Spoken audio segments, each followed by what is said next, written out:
Anti Kaduuka yayombye n'abalala bangi nga beemulugunya nti lwaki Dr. Amale bw'aba akola ayogera ku myaka gye, lwaki atukuba emyaka mu maaso, waliwo abagamba Dr. alimba emyaka, lwaki takola bukozi bintu be n'atayogera myaka gye, kitugasa ki okwogera emyaka gye?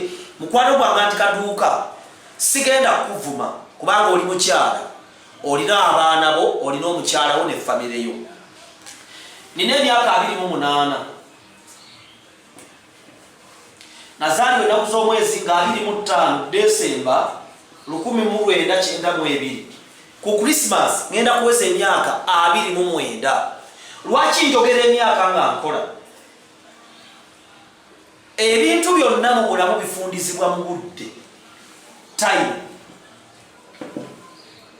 Abalala bagamba time is money. Time wasted is never restored. Bw'osoma Bible Ecclesiastes 3 omubuulizi 3 ajja n'atulaga kye bayita times and seasons. Buli kintu mu bulamu kirina obudde bwakyo, kyova olaba tukonsatratinga mu budde. Buli kintu kyonna tukikwasaganya mu budde. Bwe njogera ku myaka gyange nkomunikatinga eri abagezi obudde bwange, kubanga emyaka 28 girimu 14. Bw'osoma Matthew chapter 1 etulaga nti every special birth number 14 is in picture. Kyokka 28 eno gy'olaba mulimu 7. 7 means completeness. 7 means shalom. Shalom has 7 vessels. The first vessel is health, peace, righteousness, health, friendship, completeness. 1, 2, 3, 4, 5, 6. There are 7. When we talk about number 7, we are talking about shalom. And shalom has 7 vessels. If you are called shalom, it does not mean peace only. Kitegeeza ebintu bingi. Kati emyaka gyange 28 lwaki ngicommunicatinga girimu 14. Buli wabeerawo okuzaalibwa okwenjawulo 14 erabika. Kyokka 14 tutandika ogifuna nga tugasse 7. Ate 7 means completeness. Kyokka tulina ennaku za wiiki 7. Namba 7 etegeeza completeness. Kati kitegeeza nina 18 namala P7 nga nina emyaka 14. Okuva we nali joininga technical 27 paka omwaka oguwedde waliwo 14 endala. Kitegeeza ki? Kitegeeza nti ntandise okukola bye nnina okukola, kyova olaba mbikola nga ne bw'oba onvumye ne bw'oba ompemudde sifuddeeyo. Njagala mbasomese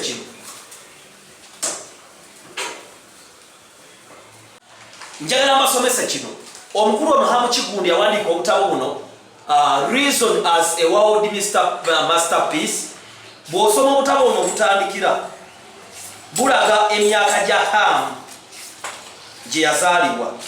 I was born on 10th February 1984, a Ugandan by birth. I was raised in Uganda by my parents, Mr. and Mrs. Haruna Segawa. Lwaki Hamu ayogera ku myaka gye? First of all, Hamu alina emyaka gigenda mu 37. Bw'abanga afunye ssente ezo kwegya emyaka kiwa inspiration abalala bakyakola nti nabo basobola okugaggawala ku myaka emito, kubanga waliwo abaakula nga balowooza nti omuntu agaggawalira ku myaka 8. Kyokka bwe tudda mu Bayibuli, omusajja gwe bayita David, one of the respected and celebrated kings in the Bible, agamba, Lord, teach me how to number my days. Omuntu olina okumanya obudde. Kyova olaba bannaffe abakyala ensawo zaabwe batambula neetegefu buli kaseera kubanga bamanyi ebiseera byabwe. Olubuto lumala emyezi 9. Abakyala be basinga okumanya kye bayita obudde. Ntandise bwe nti ekigambo payment, wage oba reward, we are talking about money. Kibeerawo mu budde.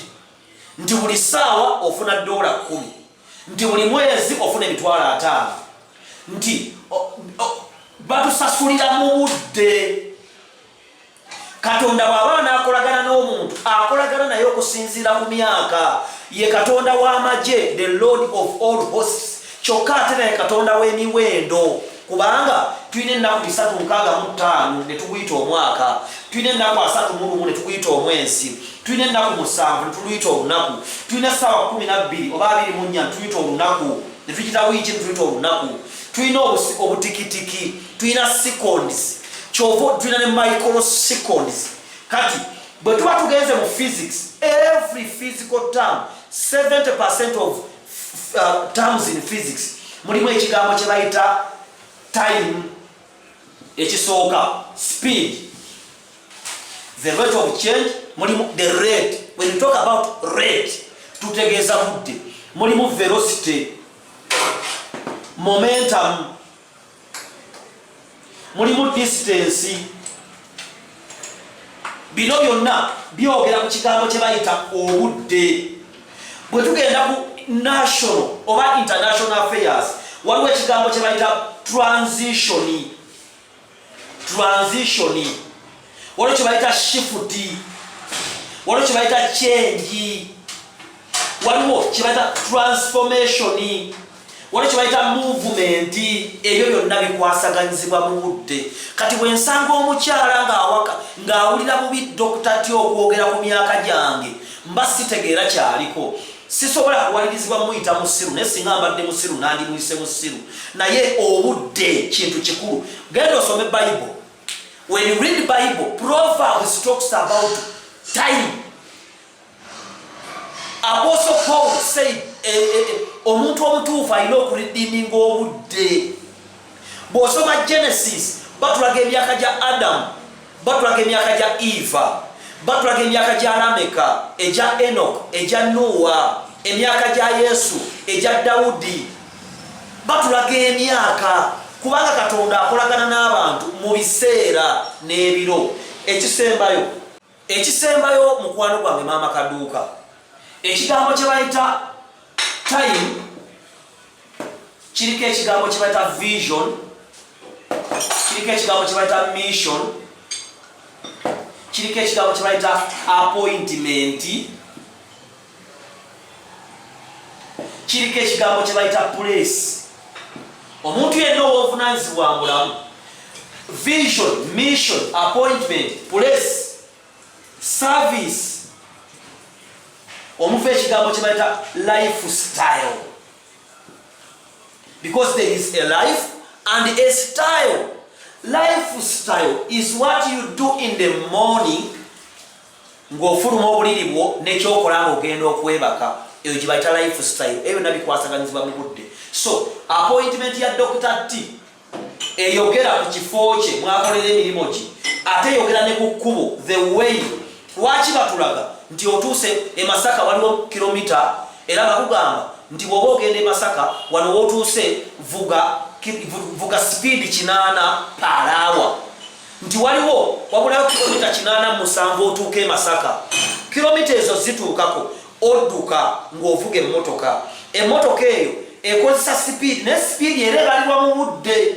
Kati Dr. T okwanguwa nfune mission, vision, appointment yange, nfuuka omuweereza, nfune lifestyle ennungi mu kkubo lyange ettuufu. Waliwo ekigambo time. Ekigambo time kisookera mu seconds, ne kidda mu minute, ne kidda mu hour, ne kidda mu day, ne kidda mu week, ne kidda mu month, ne kidda mu year, ne kidda mu decade, ne kidda mu millennium, ne kidda mu century n'ebirala. Toyonoonanga biseera byo ng'okola ebitagasa.